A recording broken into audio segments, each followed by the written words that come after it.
Buffy the Vampire Slayer. I am a fan. When it comes down to the 1992 movie that I've never seen before until now, is that any good? Am I a fan of that? First off, the people category, we have acting, characters, casting, importance, and chemistry. Going to do with this a little bit differently than usual. I'm actually going to start at 100 and go down every time I don't give something full credit. So first off, we're talking about acting. As far as Buffy the Vampire Slayer goes, let's just say this, it's corny, but not in a good way. Joss Whedon's pretty good with a good way of being corny, but he hadn't yet gotten his flair yet. It just seemed bad when you're watching it. So as far as acting goes, I give that 0 out of 2 possible stars. So bring those 2 stars down. Next up, we're looking at characters. I can say that they definitely tried with the characters. They were trying to be diverse and kind of important and everything and being different. But at the end of the day, I don't really remember most of their names, and I don't think they were diverse enough to really be considered great characters. Not even Buffy. So as far as characters goes, I'm going to give it an A for effort and give it 1 out of 2 possible stars. Next up, we're looking at casting. Did they cast the right people? I couldn't think of a single person in this movie that was casted correctly. I mean, yes, I'm a fan of the TV show, but that doesn't mean anything. Somebody else could play the role as long as they're playing it right. The casting just seems stupid. So as far as that goes, 0 stars. Importance. Did everybody play important roles? It's definitely an A for effort, but a lot of the characters really do blend in together, and at the end of the day, you really think most of the importance lies on Buffy, and not so much everybody else. So as far as that goes, 1 out of 2 stars.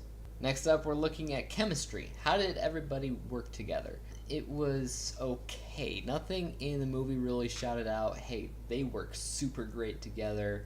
I want to see them in another movie. I want to see them on talk shows talking together because they got great chemistry. Nothing like that. So it's just kind of typical on this one. So 1 out of 2 possible stars. Giving the people category a full whopping 3 out of 10 possible stars. It's not looking good, folks. Next up is the writing category. How well was this written? Now, this category should be the highest on the list because it is Joss Whedon doing it. However, this was early Joss Whedon, and anything could happen. Given that one of Joss Whedon's earlier movies was the 4th Alien film, and he was so out there as a writer that they made him rewrite, or they rewrote a lot of the scenes themselves to the point where having his name on the writing credits was just no reason at all, because he basically didn't write the movie that came out. Sometimes when you watch it, you could see little things here and there that were inspired by Joss Whedon, but not much. Buffy, I don't know what to tell you. Dialogue is important for Joss Whedon. I can't say I really noticed anywhere where Joss Whedon's dialogue was implemented. I did notice here and there with certain over-the-top silly things that definitely felt like Joss Whedon, but I don't think he got his writing power out there yet. So as far as dialogue goes, it's typical, 1 out of 2 stars. So as far as balance, how well was the film balanced? Was it over convoluted or anything like that? No, I think it was mostly okay. It had to do with this demon or vampire that Buffy had to deal with as usual, and it also had to do with her training and everything like that. So it was a little bit of a coming of age, as well as defeating this monstrous guy. So as far as balance goes, I will give it credit and say this got 2 out of 2 stars. What about the story? I did say that was coming of age. When it comes time to coming of age, usually you have a good internal story going on about what's important to it, but I actually didn't feel that here. I felt like it had a lot of more preference in telling the story about the vampire and the vampire hunter and the each generation thing rather than that. And the only thing I can say about that is that it is interesting. There's nothing strong about the story itself. So story gets 1 out of 2 possible stars. Originality, in its time it was original, But anybody who's going in with a blind eye, this is how I like to review. I like to review as seeing the movie with a blind eye for the first time after seeing the show, which is exactly what I did. And anybody else that does that going in is not going to feel this is original for very obvious reasons. In its time, maybe, but the show felt more original than the movie, even though the movie came out first. So as far as that goes, I'd say kind of lukewarm. I will say 1 out of 2 stars for originality. Interesting, I'd say it's interesting enough because it's the thing that started the Buffy the Vampire Slayer story, and that is interesting, but at the same time, the movie isn't the greatest, and it doesn't do the best job at holding your attention. So I gotta give interesting 1 out of 2 possible stars here. So the writing really wasn't the greatest. It was better than the people by double. So 6 out of 10 possible stars. Next up, we're looking at behind the scenes. That means visuals, the directing, editing, advertisement, and music. Were the visuals all that great? It's interesting enough to note that the vampires act more like traditional vampires in this than in the show, where they kind of hulk out their vampireness and change their face and everything. They don't do that in the movie. They're just always constantly vampires who have the fangs, pale faces, and for some reason elf ears. They never go in and out of human, but that's just something I noticed. It has nothing to do with the visuals. As far as that goes, it's rather typical and nothing really stands out. 1 out of 2 possible stars for that. Next up, we're looking at the directing, and yes, it is Joss Whedon, but you don't really feel that. You don't feel specifically his vision when watching the film. Little humorous things here and there, maybe, yes, but when you're watching a Joss Whedon film, you often feel his vision in the storytelling, and this time I didn't really see that. It was just a regular directing job for me. 1 out of 2 possible stars. Sorry, Joss. Next up, we're looking at the editing. Was anything specifically edited together well enough to take notice or specifically look good or bad? In this case, nope. It like directing, nothing stands out. Nothing looks terrible either. Editing gets 1 out of 2 possible stars. Advertisement. Can I say that this was as advertised? Funny enough, yes, because before seeing it, you hear a lot of people talking about this movie, about how the show was amazing and how the movie really wasn't, and that it was disappointing.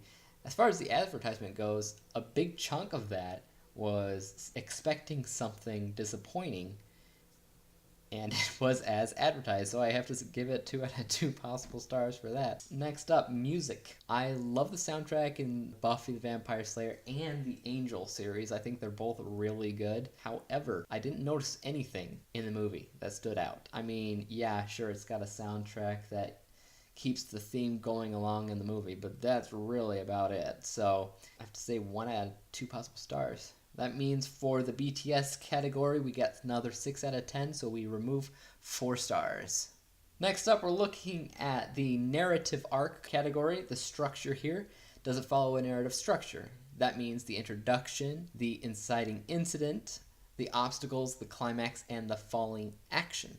So first off, we're going to look at the introduction, which really had to do with introducing us to who Buffy is, which is apparently a cheerleading popular girl, which doesn't sound like Buffy at all, but apparently that's who she is. Inciting incident is when she kind of learns that she is her generation's vampire slayer, very much like the TV show. The obstacles, lots of fights with vampires and stuff.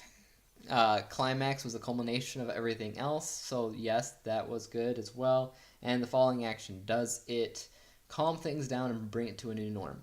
Well, it does calm things down, but a new norm? No, not really. That's what the TV show is. The TV show is the new norm. So as far as that goes, that gets 1 out of 2 possible stars, but everything else got perfect marks, so the narrative arc score actually got 9 out of 10 possible stars, so we only have to remove 1 star. Next up, entertainment. How entertaining was Buffy the Vampire Slayer 1992? Not much at all. The categories here are rewatchability, fun, impulse to buy it, impulse to talk about it, and does it suck the audience in? I will tell you this much. Sucks the audience in and fun are kind of the same thing here. Yes, sometimes. Sometimes you're sucked into the movie for certain scenes, and you have fun watching those scenes. But most of the movie, you're not into it. You're easily distracted from it, and it's not fun. It's boring.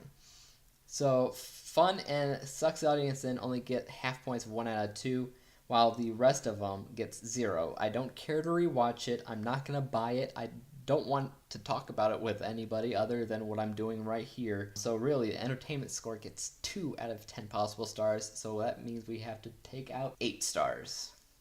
So now we're moving on to the specialty category. The specialty categories are 5 questions that I asked before seeing the movie. And because these are special, unique questions to the movie itself, they are all each worth 10 stars. So let's get into it. The first one is a title-specific question, Buffy the Vampire Slayer. Can I tell that this is Buffy the Vampire Slayer? Let's forget all the facts that it is boring and silly and weird of the character of Buffy. Does it feel like Buffy the Vampire Slayer? For this, I kind of have to say 10 out of 10 because it does actually feel like Buffy. You know this is Buffy. It's following the same structure. It's following the same rules. It's following everything that it needs to in order to feel like Buffy the Vampire Slayer. So full points there. The next one is you expect a lot of action from this, and it's Buffy. While there is action, it's not very good. There's not much of it, and it feels fake and forced, unrehearsed almost. Because when you're watching the show, everything feels super choreographed and awesome, and you're watching this movie, and it just kind of seems like they're flinging their limbs around. And when that's not enough, they decide to do some backflips like Power Rangers because that looks cooler than just running around. So action only gets half points, so 5 out of 10 possible stars. You expect lots of comedy from this movie. Joss Whedon's a great comedic writer, but at this point he really wasn't. There were a few things that were silly, and I'm like, yeah, that's Joss Whedon, so I have to at least give it 5 out of 10 possible stars. But the rest of the movie was like, are they trying to make jokes? Because I'm not getting it. How about the concept alone of vampires? How is this as a vampire movie? I have to say, I have seen a million other vampire movies, and this is not anywhere ranked above them.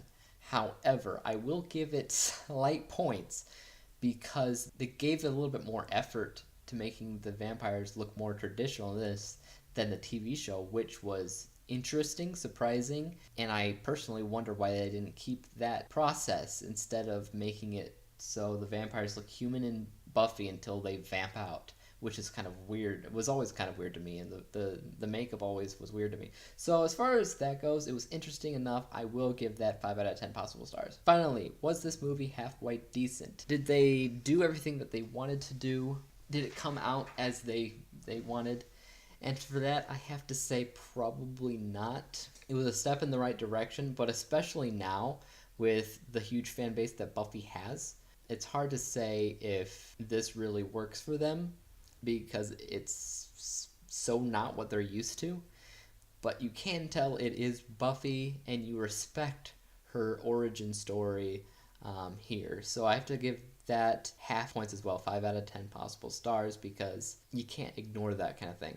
So as far as that goes, the specialty category gets 30 out of 50 possible stars, so we take out an extra 20 stars, and then we see our final rating of 56 possible stars out of 100.